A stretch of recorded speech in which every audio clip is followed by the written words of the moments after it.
Hello, Giants fans, and welcome to the Valentine's Views podcast here on YouTube. Please like, share, and subscribe to support the channel.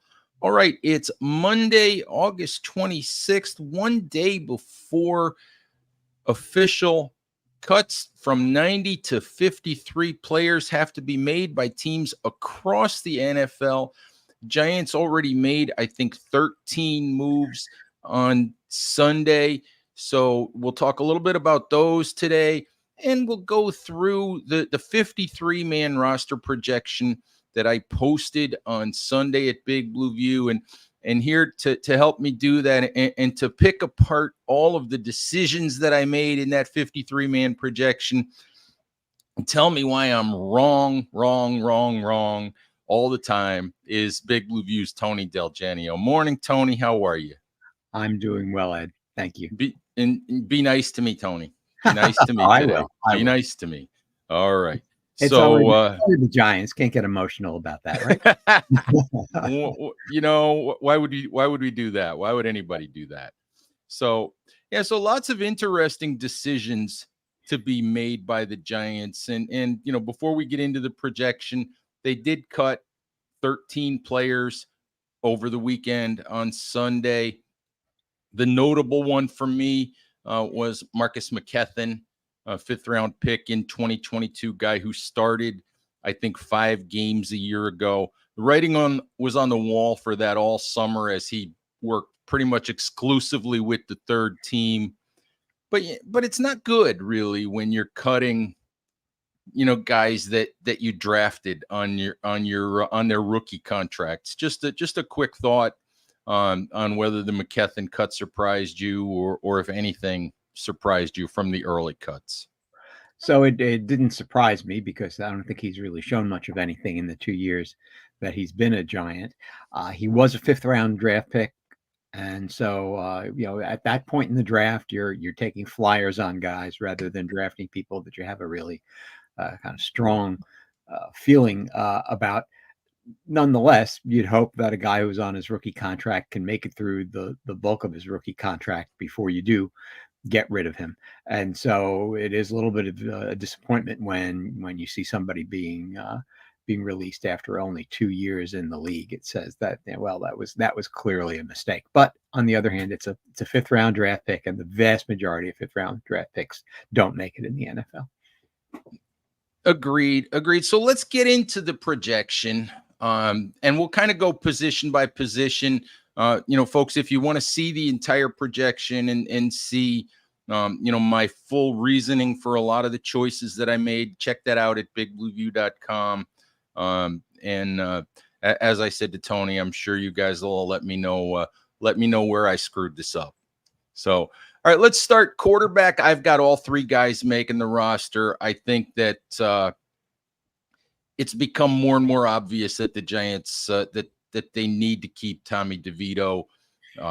Daniel Jones injury history, plus it doesn't appear, although they're trying not to make a big deal out of it, it does not appear that Drew Lock is completely healthy at this point either. So I think 3 quarterbacks is pretty much a no-brainer.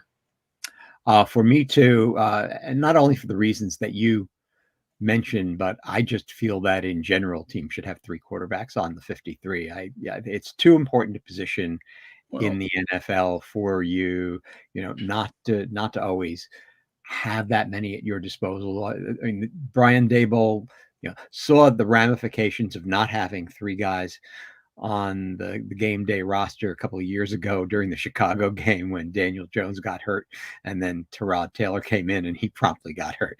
And for that matter, in the Jets game last year when Jones was already on the shelf and Tyrod Taylor started the game against the Jets and he got hurt and DeVito had to come in his place. I mean, there's just too many things that that depend on the quarterback in football, and it's a game where other guys are specifically trying to get to you and slam you to the ground.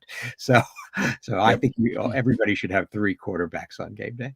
66 quarterbacks started games last year, Tony. So that's a record number, and that's insane. All right, let's move on to running back. And the real decision at running back is 3 running backs or 4. Obviously, Devin Singletary is making the roster. Tyrone Tracy's making the roster. I have Eric Gray, second year back, making the roster.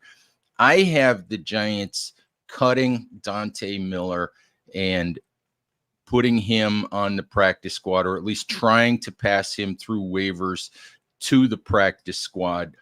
And that's a little bit of a risk, I think, but Miller, as with all the speed and everything that he's got, he's still a guy who's played very, very little football since 2021.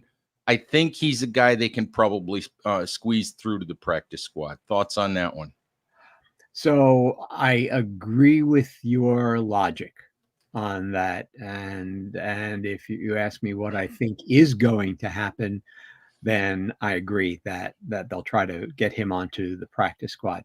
If you ask me what I would like to see happen, I would like to see all 4 backs stay on the roster for 2 reasons. One being that I like what I've seen of Turbo Miller, and I think he can be an NFL caliber back, and he's got speed to burn. The other reason has nothing to do with football. It's that I was an adjunct professor at Columbia for years, and so I have a soft spot in my heart for any Columbia player. Oh, there you go. Nothing wrong with that. I mean, I graduated from the University of Maryland, and always have a soft spot for the Maryland guys who come through the Giants, which these days makes me a Tay Banks guy. Yeah. That said, overall, I'm optimistic about the Giants running back room.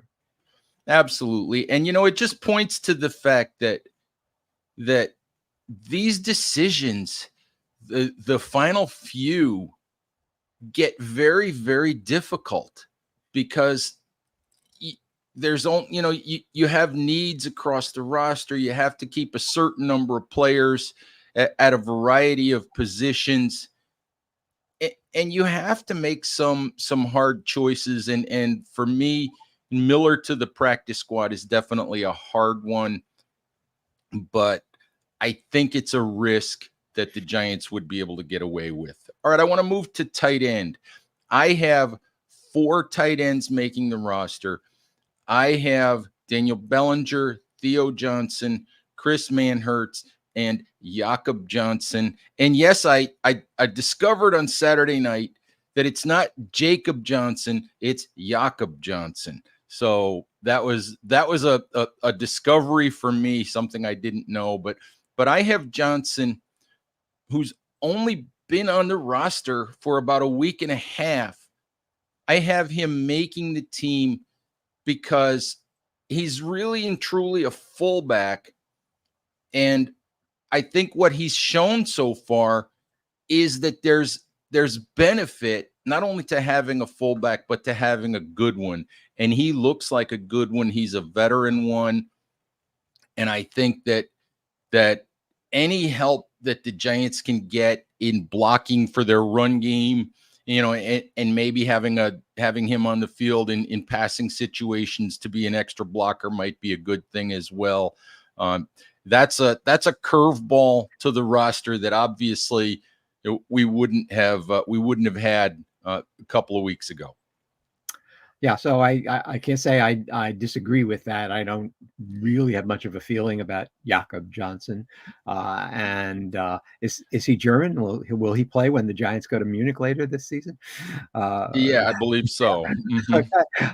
Anyway, but I don't mind the idea of having a fullback on the roster. Yeah, I don't know why he's classified with the tight ends if he's really a fullback. But at any rate, I guess the part of what you say that I definitely agree with is that the odd man out among the real tight ends is going to be Jack Stoll, and the other Lawrence Cager as well, who's been injured.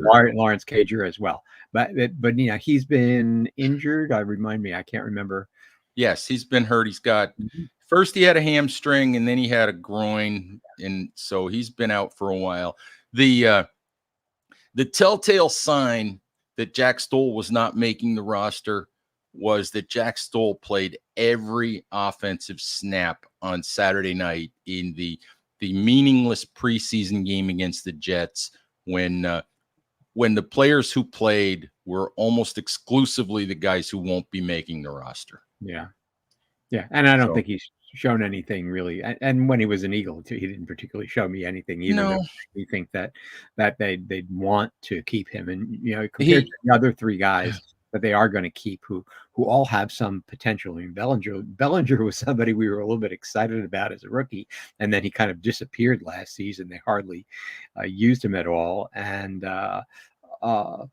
Theo Johnson is somebody naturally that everyone's kind of intrigued with as a pass catcher, and Manhurts is a guy who's been around for a long time, and he's a good blocker, right? So Mhm. God knows the Giants will take any good blocking on the line that they can get.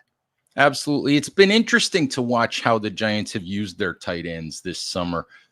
I entered the offseason, I entered training camp thinking Daniel Bellinger's clearly the number one tight end. I still have him listed that way, but it has not appeared that way.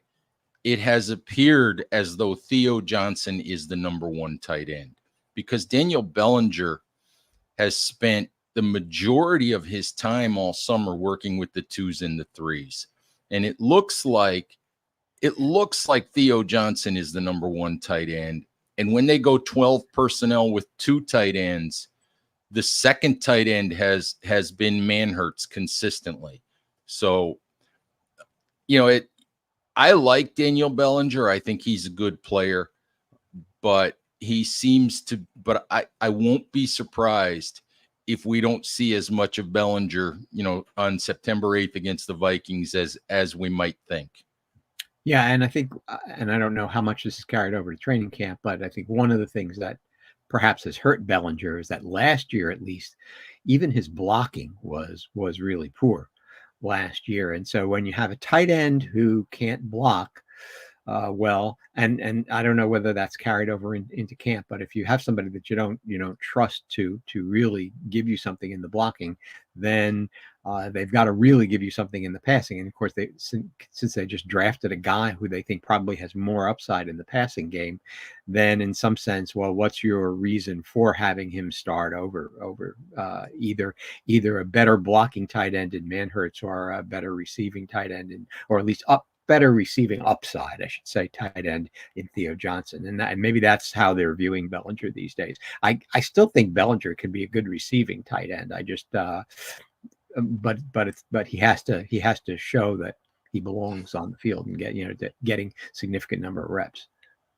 Absolutely. All right, let's talk about wide receiver. And I went back and forth all summer on 6 or 7 wide receivers. In my early projections, I had the Giants keeping 7. I ended up in my final projection with 6. And even after the fact, I think I'd like to change one of these. But let me give you the 6 that I have. I have Neighbors, of course. I have Darius Slayton, Jalen Hyatt, Wan'Dale Robinson. That's the big 4. And among the backups, I have listed Isaiah McKenzie and Miles Boykin. I have McKenzie making the roster over Gunnar Olszewski as a backup wide receiver, kickoff punt returner. And in retrospect, I would like to change that to Gunnar Olszewski. If Olszewski is healthy enough, he's missed some time with a groin injury. Even McKenzie told Art Stapleton of the Bergen Record the other day that McKenzie thinks Olszewski makes the roster if he's healthy, thinks he's going to be the odd man out. And the issue, McKenzie muffed another punt Saturday night, which is 2 or 3. He was returning punts, and I turned to Nick Filato at one point during the game, and I said, it might not be a good sign for McKenzie that we're deep into the third quarter, and he's still returning punts, and we're deep into the second half, into the fourth quarter, and McKenzie is still playing wide receiver. That is usually not a good sign. And I didn't listen to those whispers going around in my head, and I left him on the 53. So I think it's going to be 6, and I think it's Olszewski over McKenzie. Thoughts on that group? So okay, and the answer is I agree with that. My thoughts on Olszewski are that if he's healthy, I thought he was a real asset to the Giants last year. I mean, he returned 1 punt for a touchdown, and I mean, he gave them something on many of the punts that he returned, and I thought he was a real asset to the team in an area where they haven't really had an asset in a while, and so I'd expect him to be back, and as you say, especially given what's happened to McKenzie with the Muffs. Yeah, my thought quickly was all along has been that McKenzie has the long-term relationship with Daboll. Mm-hmm. McKenzie has returned punts and kickoffs, and McKenzie throughout his career has been a more useful receiver than Olszewski. Right. But when you watch the ball security issues that McKenzie's had throughout the summer, that makes you question whether or not you really want to put him back there. Right. And then you mentioned the other last guy was Boykin, right? And Right. Boykin is somebody that I think plays a lot on special teams, and I think has played fairly well on special teams. And also he's a bigger guy, right? He's right. And that's one of the things that is in the process of happening to this wide receiver room, is that I don't want to say that they're a bunch of Smurfs, but if they don't keep Isaiah Hodgins, if they try to put him on the practice squad or just release him, and it's really strange, right? 2 years ago, he was a real find in the middle of the season for the Giants. He was catching touchdown passes left and right. Even last season, late in the season, he caught a couple of touchdown passes. And he's someone I think that the Giants fans like a lot, but the Giants are definitely going with a different style of wide receiver in this room, right? They're all about guys who aren't so big, but are either downright fast or at least quick. I mean, I don't know that you would say that Wandale is a fast wide receiver, but he's a really quick wide receiver, and Neighbors naturally, and Slayton and Hyatt, of course, all have speed. And so I think that's the style of wide receiver probably that Daboll wants to have, and that leaves a guy like Hodgins out. And so somebody like Boykin is a little bit more athletic, I think, maybe, and you got to have maybe one guy on your team who can be an X type of wide receiver, a big guy who can go up and get him. But I think mainly Boykin is there to be a special teamer. And so, yeah, I agree with your choices.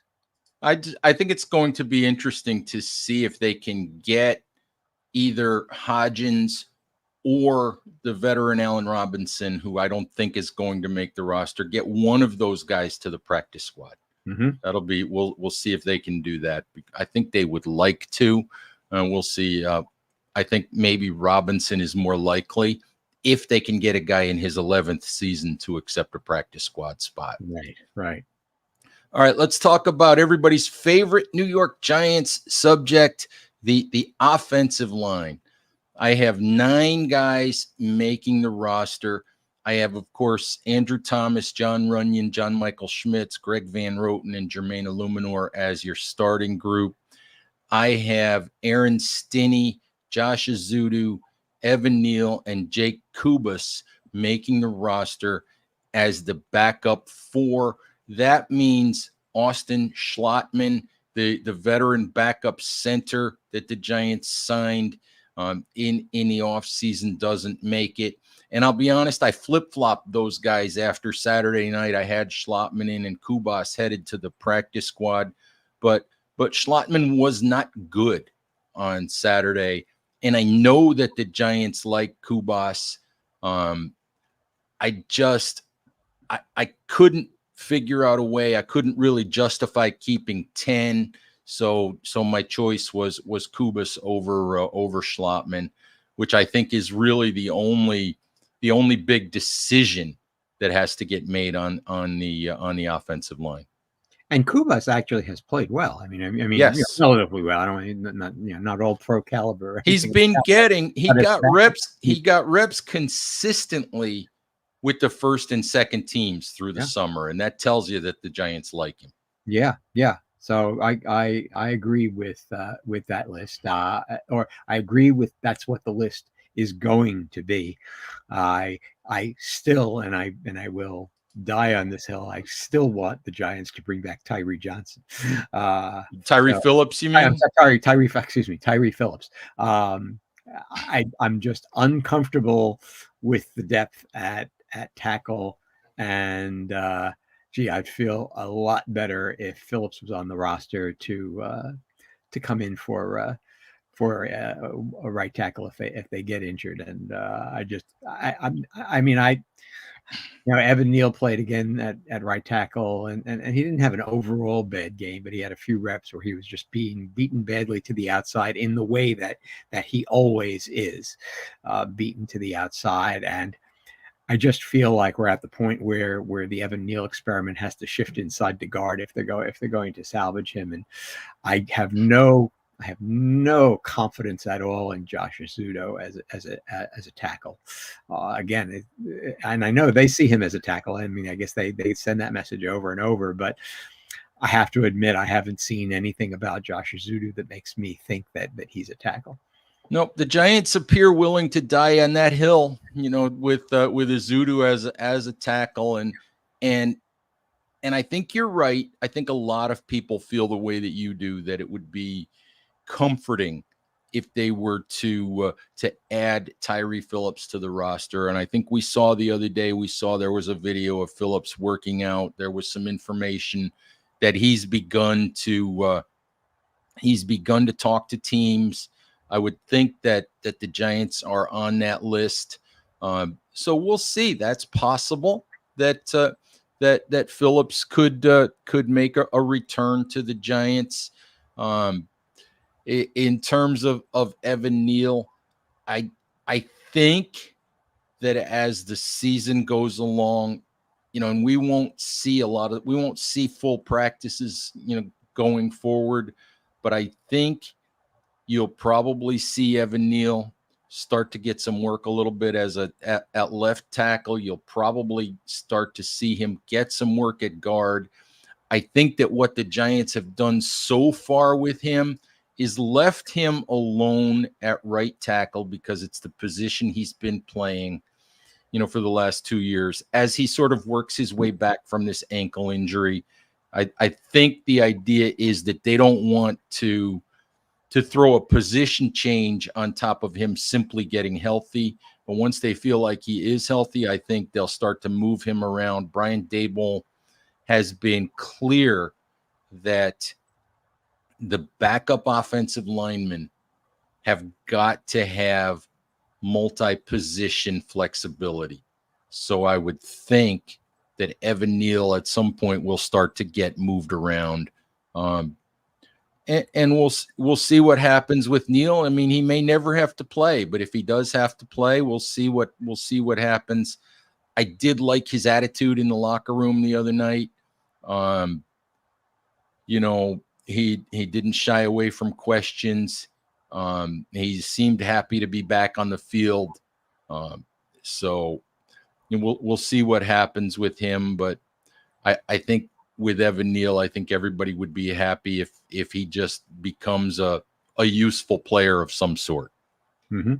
Yeah, and that would be fine too. And he did play guard, I think, his first year at Alabama. So it's not as if they're moving him to a position he has no experience in. And if that's what it comes down to, and he can be a good or acceptable guard, well, it's not what you want your number 7 pick to become, but that's better than them being an outright failure completely. If that's the way it turns out to be, all I know is that right now, I haven't seen anything from Jermaine Illuminor that makes me think he's not deserving of being the starting right tackle for the Giants. I mean, he looks good to me out there, and then of course you have AT on the other side, and so.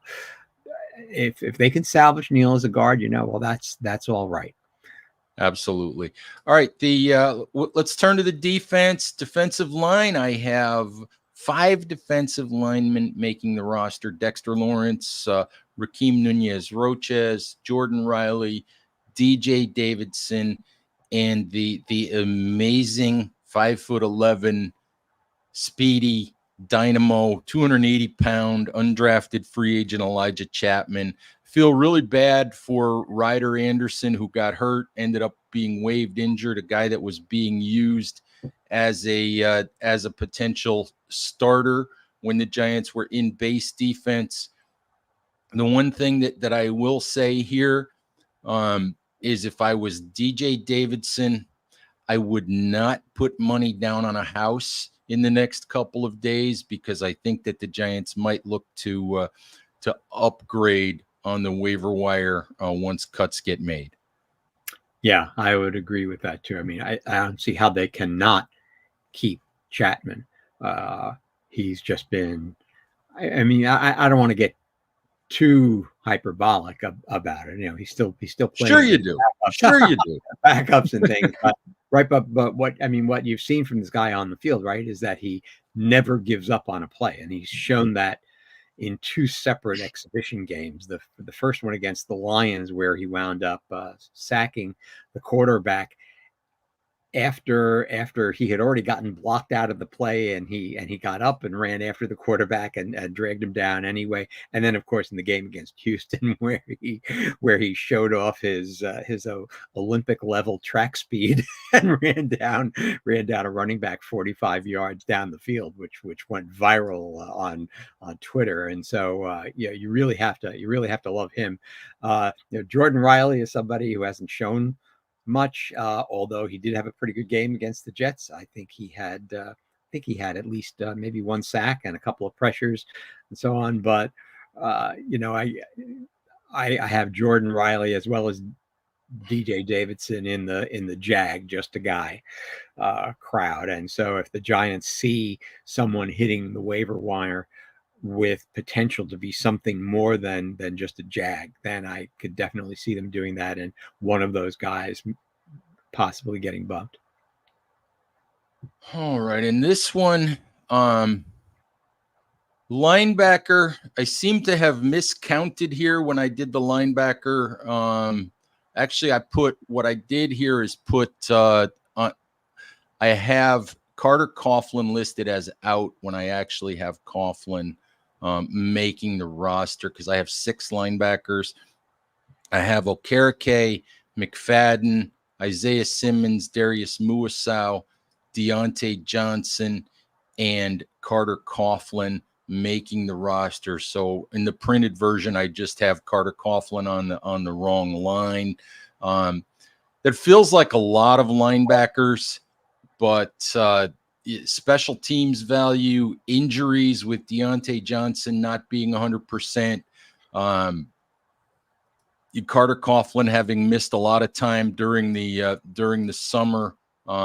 So that's my group. Initially, I thought Deontay Johnson wasn't going to make it simply because of the ankle injury, but it looks like he's trending toward being ready. So we'll see how that goes. But that's my linebacker group. Yeah, and I think that you have to have an asterisk, and maybe linebacker is off-ball linebacker is the group in which there should be an asterisk, because for years, right, the Giants have carried Cam Brown and Carter Coughlin technically as linebackers, but after their rookie season, in which they both got a significant amount of play at actual linebacker when the defense was on the field. But after those first years, they've been almost exclusively special teams guys. And so they're probably, to me, there should be a different designation for certain players, that they're not even listed as position players on defense. Let's say they're just listed as special. Well, they're special teamers first, yeah. and defensive players in an emergency. Yeah. Which I think is the same for Miles Boykin on offense. Right. Exactly. Yeah. And the thing about, as you say, Carter Coughlin in a pinch, you could actually put him in as a linebacker. But obviously the interesting name in all of this is what happens to Deontay Johnson, because he was really showing something interesting in camp at the linebacker position. And so I think that's going to be one of the more interesting bits of information that we'll see in the next couple of days, is whether he just makes the roster. as a linebacker or not. And off what he's shown in preseason, I think I'd like to see him on the 53 because I think he has something to contribute. So the next spot to look at is the edge, and I made a change Saturday night to my previous projections here. I had been going with 4 edge guys. I added a 5th guy. I added Benton Whitley to the Kayvon Thibodeau, Brian Burns, Azeez Ojulari, Boogie Basham group. Whitley was just really good all preseason. A lot of, he's a second-year guy. Looks like he's got a little bit of upside. Made a bunch of plays on Saturday night. So I felt like I had an extra spot and gave it to Whitley. I don't know if I'm going to be right about that. But the other thing is, I still feel like there is a possibility that the Giants would trade Azeez Ojulari if they can flip him for a cornerback or something more than your standard traditional conditional 7th round pick. Yeah. So I think that, well, first of all, I like Whitley too. I think he's done a few nice things. I thought he did a couple of nice things last season as well that didn't get noticed very much in the kind of late season, malaise that was the Giants season. By the end of the season, maybe some people weren't paying very close attention anymore. But I thought actually Whitney made some plays for the Giants late in the season last year, and he's looked good this preseason.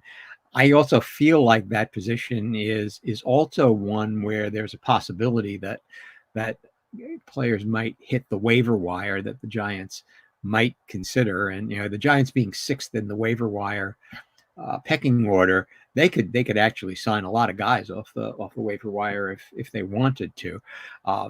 And so, I mean, even Tamon Fox has had a pretty decent preseason. He had a good game against the Jets, but between the two of them, I would guess that Fox would be the odd man out, and Whitley might get the other position. And I agree with you that it wouldn't shock me if there's a trade that comes to pass that involves Azeez Ojulari, in which case they'll definitely need another edge defender there. So I would go along with that.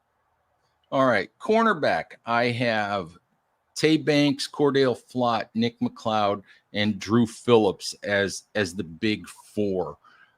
I added 2 other backup spots.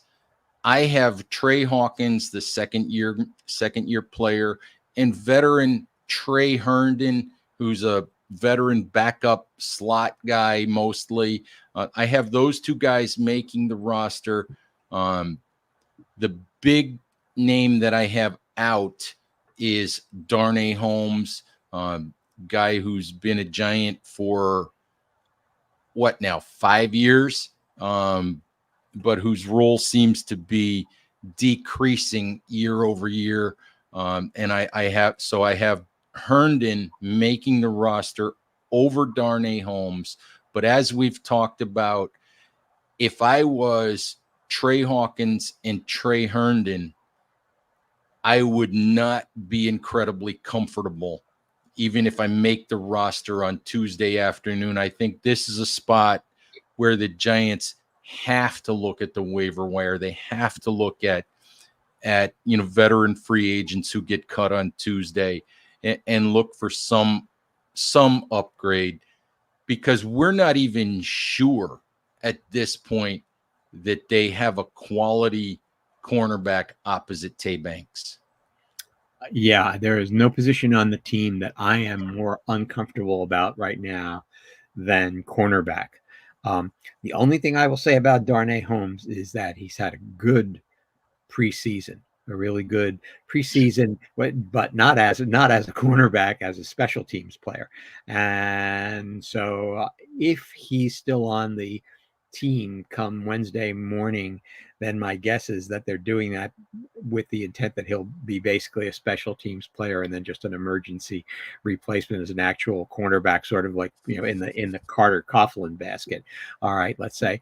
But it wouldn't surprise me at all to see them release him. He did himself no favors on Saturday night on the Izzy Abanaconda 45-yard touchdown run, when he and by the way, person we haven't mentioned, Darian Beavers, who, during his rookie training camp with the Giants before his injury, Giants fans were excited about him being maybe a starting linebacker for the Giants. Now I think Darian Beavers is almost sure to be gone, and he was one of two players who seemingly had, Darnay being the other one, who seemingly had Abanaconda wrapped up, and then they let him get through, and he went on for the 45-yard touchdown, which was the only touchdown in the game. So I wouldn't be shocked at all for Darnay Holmes to be gone by the end of the day tomorrow. No, and I thought once again, you look at the third preseason game, which you and I had mentioned off air before we started. The third preseason game is becoming a great argument for cutting to 2 preseason games and going to 18 regular season games. So but the tell for me with the backup cornerback spots, I don't think Trey Hawkins played a snap, although I'd have to go back and look. I know Trey Herndon didn't play. Darnay Holmes was still on the field in the fourth quarter. Mm-hmm. And over the years, I've come to realize that is a classic tell, that if you're on the field in the fourth quarter of the final preseason game, you better keep your bags packed. Yep. Yeah, you're just a body at that point. Before we get to the safety position, Jay Mazzella wants to know if Bryce Ford Wheaton is gone, and yes, I have Bryce Ford Wheaton not making the roster. I have him behind Miles Boykin. Ford Wheaton is a guy who is physically similar to Miles Boykin, but he's not nearly the impact player on special teams that Boykin is. And he just hasn't shown much at wide receiver. And in terms of Ford Wheaton, not only would I have him, behind Boykin, I'd have him behind Isaiah Hodgins or Allen Robinson as well if I needed to pick an extra receiver to put on the roster.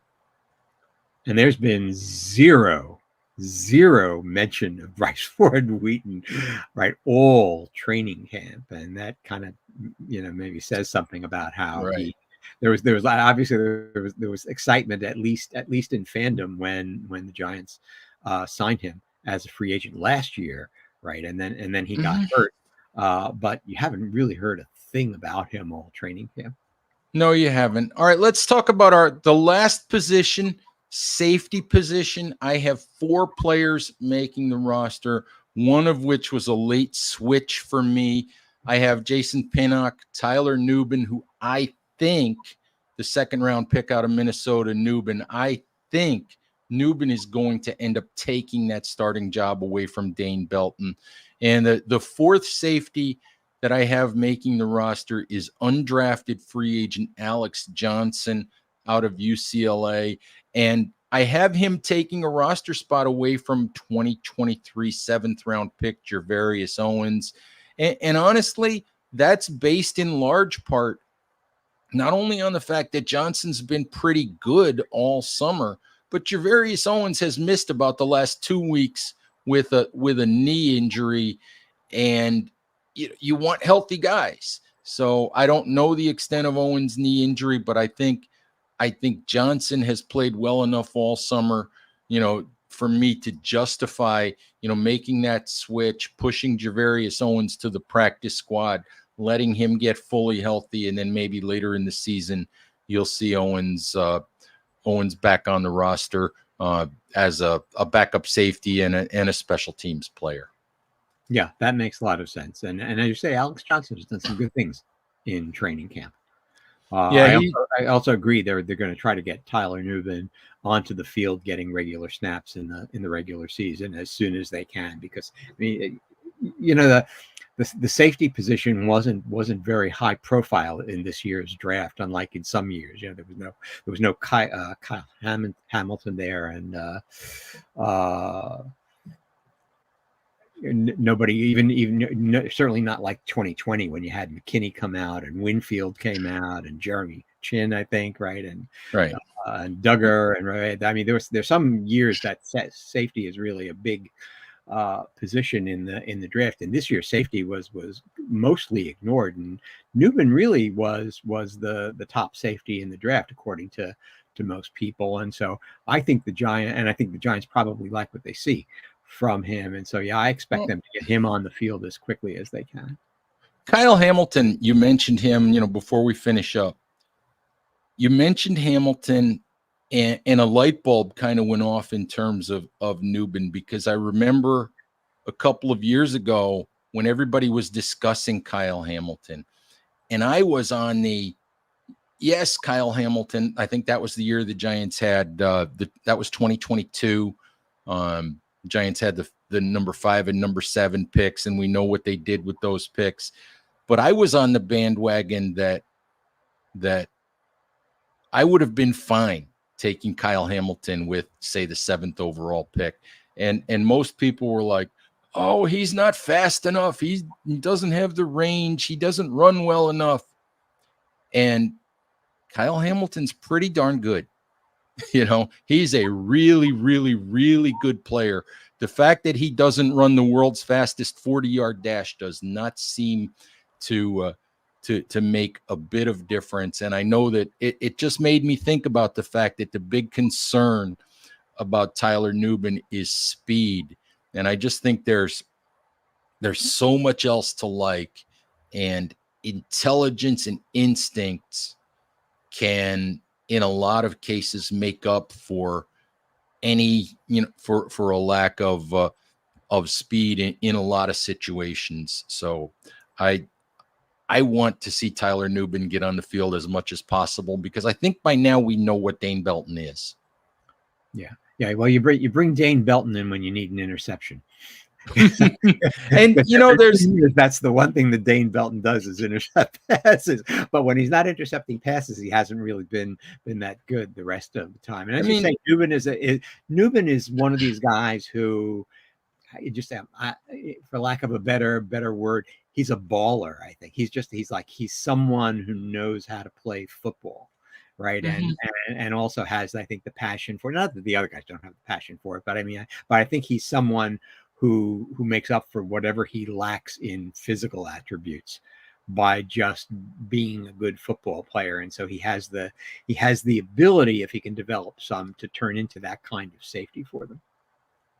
All right, Tony, I think we can skip special teams because we know who those guys are going to be. So I think that's a look at my projection. So far, I haven't missed on anybody with the 13 cuts the Giants have made. If I was already missing on guys, that would be really, really bad. We'll see if the Giants make any moves on Monday. They're off today, so you wouldn't think that they would be, unless they have injured guys that they're waiving injured or whatever, you wouldn't think they'll make any moves today. You wouldn't think they'll be calling guys into the facility today just to tell them that they're being cut. So probably all of this, the roster merry-go-round starts again on Tuesday morning. So we'll keep you guys as up to date as we can with our updates on roster cuts. We've got a cut tracker going, so bookmark that and keep watching it as we keep you guys up to date. All right, Giants fans, thank you as always for listening. Please stay safe out there, take care of each other, and we'll talk to you soon. Bye-bye.